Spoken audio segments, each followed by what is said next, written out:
where do we begin? You, you want to tell us how were you diagnosed with cancer and take Mhm. us through the symptoms that you were having. For all who is just joining us, this is Dr. Witter. She's here to tell us about her cancer story and her journey through everything that she has been through. She's just sharing it with us. So yeah, start from what were the symptoms you were having and the type of cancer that you have been diagnosed with? Okay, so in 2010, I was diagnosed with brain and mouth cancer, and it continues from that time until 2013, where I finished my actual chemotherapy. But before that, the symptoms was my tooth falling out, and I start having ache in the gum, not in the tooth now, in the gum. So when I went to the dentist to put in the plate, because then my tooth started falling out, so I went to the dentist to put in the plate. The dentist told me that something definitely was wrong, strangely wrong. So he withdrew some fluid from my mouth and then he decided to test it. Then he told me that I need to go and see a doctor when he already know the situation. So he asked me the question, was I eating a lot of wheat? And I told him at that time I was eating a lot of wheat because my then husband, who is late now, he had diagnosed with diabetes, sorry, and I decided to change my diet. However, I was intaking too much of that wheat at the time.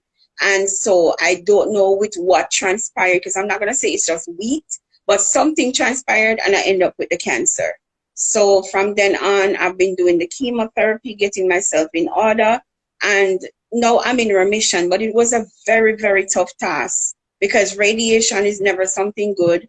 And it was a 50-50 chance. And then my body was rejecting some of the chemo. And then when my body finally started working with the chemo that they're giving to me, I started getting really sick with it.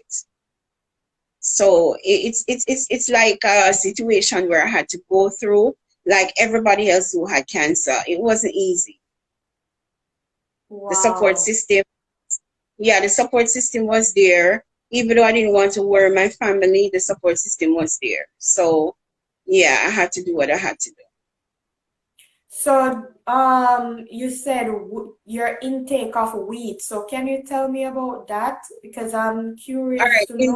in that time when the doctor told me, I remember I was watching Health Watch. I don't know if you remember that thing on TVJ, Health Watch.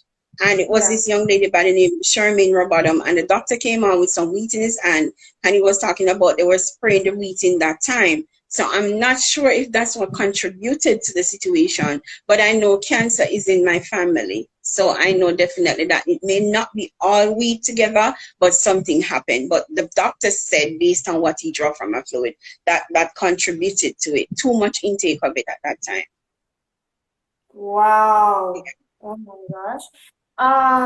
So what was it like? Were you married at the time? Yeah, to my first husband, who is now late, he died. Okay. Did he die of cancer? No, he had diabetes, and that's what took him home. Okay, okay, okay. Could you tell us about what was it like emotionally dealing with something like that? Like I said, it wasn't easy. I was very scared at the time, and the truth of the matter is sickness come and it comes in many different forms. And when you have a sickness such as cancer, everybody is afraid of that big word. And when you have that sickness, you have to have the Lord on your side, family on your side, friends on your side, if they are willing to be. And you just have to fight it through with prayers. And for me, I'm always praying. So it wasn't easy, but then it wasn't really hard, too hard, because then I know God was taking me out of it.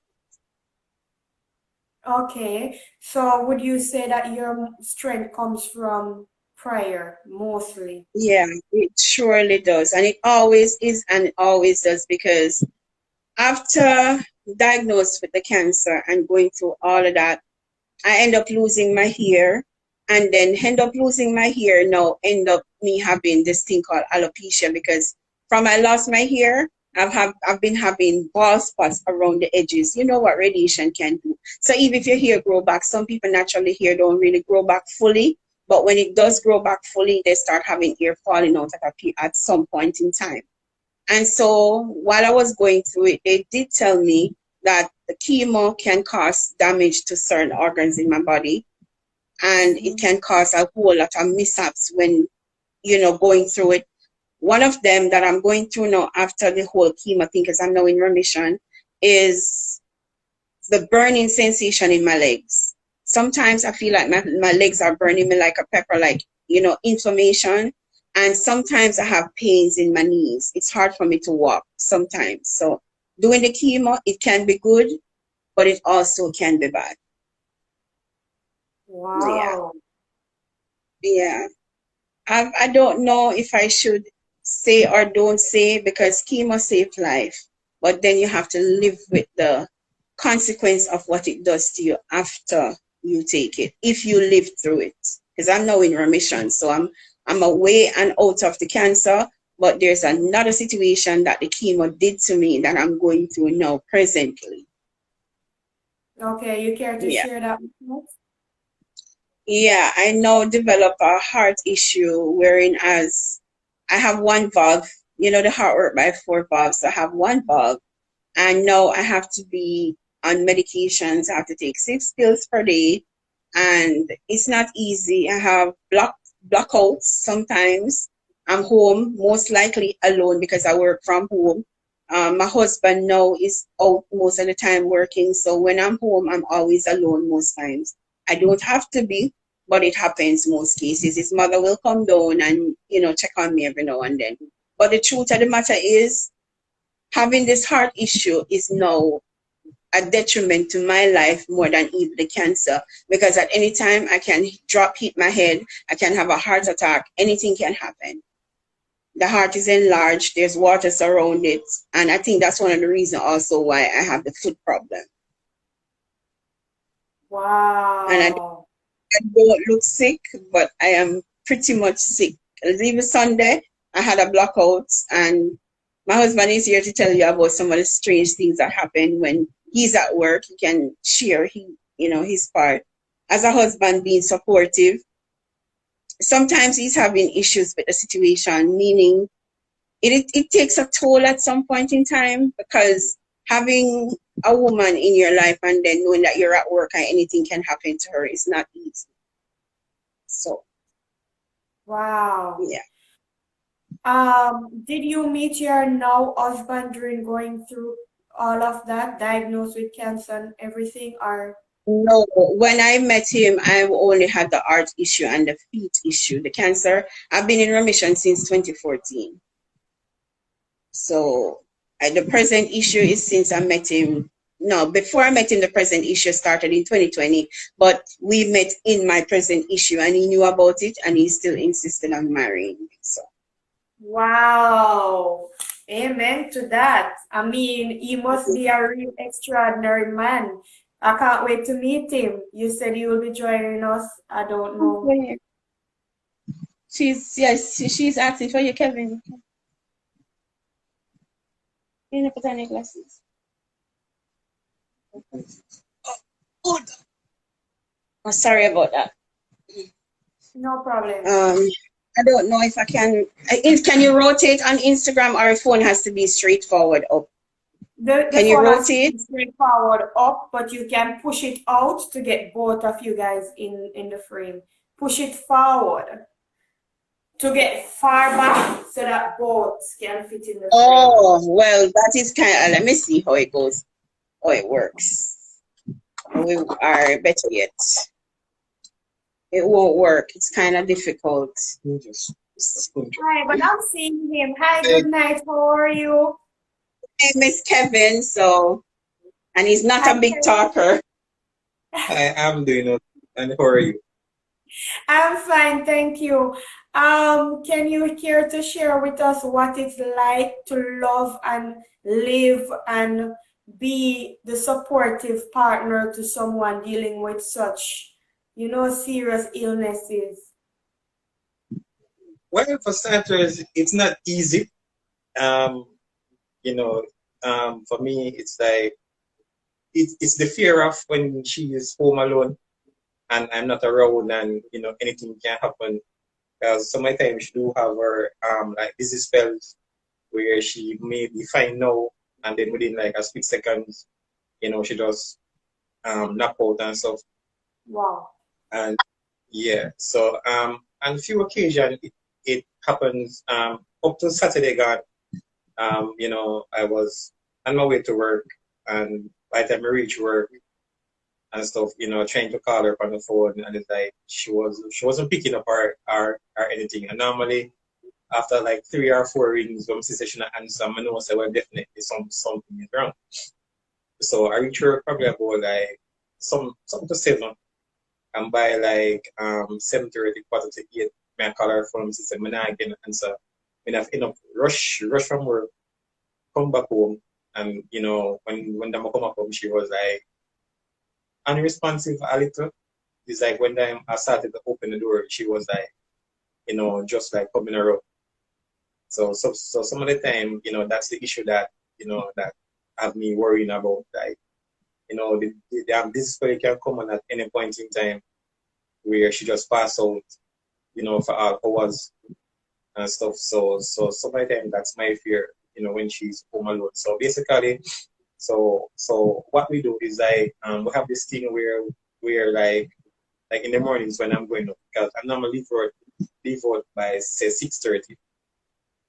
So at that time she would wake up, and while I get ready. So we do this thing where it's like I'm on the phone with her non-stop, constant throughout the day. So because of that now, I have like 2 earbuds working with. So when I'm one dead, I put in the other one, and we communicate through the course of the day. So if anything happens, we know so well, we just can drop when we do and rush from home to assist her. Wow. The time, yeah, and some of the time is like when she do feel like the chest pains and stuff, it's unbearable for her. And sometimes like, she'd be like going through that phase where, she like, she would like take the medication, and it's like, it take a while before it start works. And some of the time it's like the pain is so severe that when she take the pills, it's like, the pain is constant. And it's like, sometimes she'd be saying that, she actually feel pain. And me I say, babes, I know the pain rough, and we know we are go through, but you just have just want to ride it out. And so much my time is like, it's like, that they decide for me, where it's like, there's the pain, for do, and it's like, it's like, me can't do not for ease the pain more. So my time I'm just like, for rub our back and just set ourselves well, like just go and ride it out, man. It's so easy, man. Just need some time and stuff. So yeah, it's not easy, but at the end of the day, I have to be the strong one. Say, well, this is my choice, this is my decision. And I make us, before we got married and stuff, she put everything on the table, the saying, hey, this is her situation.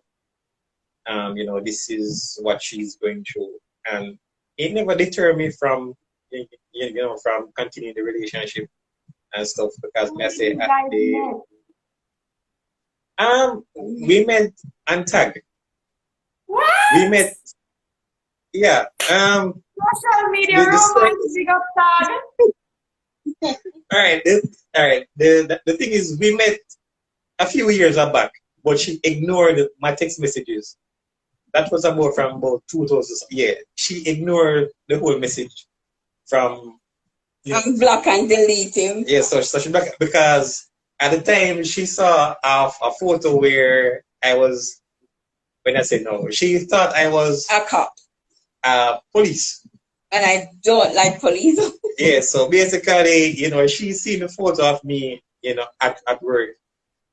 She thought that I was a police, so she didn't respond to the, so she didn't reply back until 2020 December. I went on Tag, and I was alone. I was single then for maybe probably 3 to 4 years. And I said, you know what? I opened up another account from long time, but I wasn't using it. So I normally get the emails through my email. So, and I didn't have the app on the phone. So I said, sure, let me go over to see what's going on over there, And then for some reason, I went there the Thursday night, and then the Friday morning, I went and I saw a message from him. But the picture that I saw wasn't the picture that he had. The one that I saw 4 years ago wasn't the picture that he had up. So I responded, not looking at the profile directly. So I just said, hello, how are you? And he said, I'm fine. And I said, you know what? Send me a number because I won't be on this app for a long time. And he sent me his number. I got it the Friday morning, but I did not call him the Saturday. And Kevin continued the story. So yeah, so she called this Saturday morning while I was heading to work. So basically, she called, and that one call led us to be talking for 6 hours non-stop. Yeah, so we had a conversation from 7 o'clock till 5 o'clock. We don't. I think it was 6 o'clock in the evening. Yeah, till 6 in the evening. So we had a non-stop, conversation, and it just went on and on. So while I was at work, with the plugin CMA, and we were just like talking, and it just went from there. And then when she realized, and basically, so we started to talking this Saturday, and then it continued this split down The Sunday, the Monday, our the same way, Tuesday, the Wednesday, and Yeah. the Thursday. Me say I was laying in my bed. Sorry to cut you, babe. Come up here and give it peace and peace. On my side, yeah, on my side, he wouldn't know what going on my side, but he can tell you when we skip. On the Thursday, I said to myself, about wait, that man is so sweet, man. I'm going to link him, And I take the initiative, and I said, here what happened? I am in Mandeville and you're in Kingston, so can you get a car and come for me? And him said, sure. In that nick of time, his supervisor had rent out his car and just got it back. So him get the car. They tell him, he said, me pay for the car. Just take the car, come for me in Mandeville, so me can meet you. He and his virgin came for me. And I say, you know what, I'm going to pop one little bag and just come up. No, me I come up in this pussy, may kill me and rob me. But I take Wow. I took initiative and I came up to Kingston in the car with the 2 man, me alone. And then I was listening to some music and I asked, I had my earpods too. So I took one and I said, you want to hear my music? And he said, sure. So when his friend drove down to Mandeville, the friend switched and drove in the back and gave him the car to drive. And I was at the front, so we switched earpod and I listened to the music come up same way in Kingston. So when I come to Kingston now, we let off him friends. So I said, what we are going to do now? Hear him. Me don't know. So I said, where we are going to sleep? Hear him. Me don't know. So I said, but weird. So what you mean you don't know? But anyways, it worked out. Him say, you want to meet my mother? I said, but Lord, this too soon, man. The same day you want to meet your mother? Him say, yes. And him call his mother and say, Mommy, I want a nice lady to come meet. And I met his mother. And it was inseparable until this day. It has been inseparable. His mom loved me. And she appreciated me. And that was like the 4th of December in 2020. Nadia, I never go back to Mandeville until January 2021. I spent Christmas with them. She cooked. She prayed for us to stay together. And 2 weeks before Christmas, talk now, Kevin. What happened 2 weeks? Talk now, Kevin. Oh, 2 weeks before Christmas. We go waterfront, just like chill out on a waterfront and stuff. And we just pop the question and Pop the question so soon. So Kevin, tell me more. What was so special that you had to pop the question so soon? What was so special about Dr. Witter? Tell me. All right. What's so special is like, all right. Rarely you find somebody where you can hold a 6-hour conversation with a person, like on the first time, you exchange numbers and a person call you and actually spend a 6-hour conversation, Rarely you find females who can hold like a decent conversation. So I say, and we started talking from there and it's like, she just put the cards on the table and say, listen, I'm this type of person. I say, yeah, I like your vibes, I like everything about you. She's open, straightforward, beat you on the bush or stuff like that. So I say, and it's for me, it was like finding somebody who, who appreciate me for who I am and stuff, and knowing the fact, say, this is a person that, that I've been always looking for, in a spouse and everything. And, it's like one time I comes and find the person, I say, well, yeah, because I mean, your men are, jail and we mesh on levels. I mean, I say, yeah, man, this, like, this is it. This man says, come and never look no further and stuff. So because this I say, all right, this is it. And, I'm just going to just make that step there and know, say, why, it's the, it's the right step. General, still one more, so the general propose. Yeah, I know. Because, said I'm saying, but opposite attract. Yeah. So basically, the attraction was there, and things about is that, and she's short on top of it, so it's like she's here and I am about, like, He's 6'3" and I'm 5'2". Wow, So he's very tough. 6'3" and 5'2". What, David and Goliath? Yeah, so so I mean, so from there everything just just went the way it's supposed to happen, and stuff. And I mean, and no family kind of like teaser and me say, you see it? Imagine, say, the first time you meet me and stuff. But in your mind you thought I was that type of person without getting to know you, so I black you. Getting to know me from 4 years back. You see it? And it still end up coming around now that you see it, you're still you're still end up fate and destiny. I think it was fate and destiny. If anybody out there believes in fate and destiny, that's what it was. That is it. And there's a thing too, which I know that you said it, and I always believe that, but you confirm it. So while here in Kingston with him, after he proposed to me, we were supposed to get married 2020 October 3rd. That's a day before his birthday, but it never worked out because the lockdown was going on and so forth. So we pushed it back to this year, January 30th. However, I said, you know what? I'm in Mandeville, you're in Kingston. I work from home. You work out. So it's going to be too hectic for you to be coming back and forth.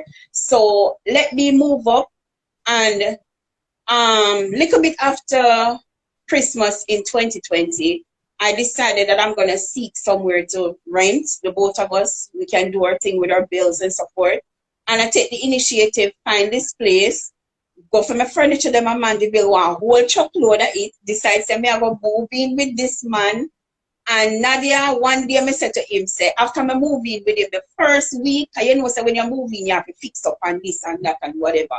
So after the first week, I think it was the second night after moving with him, I said, do you have a Facebook page? Him say, yes.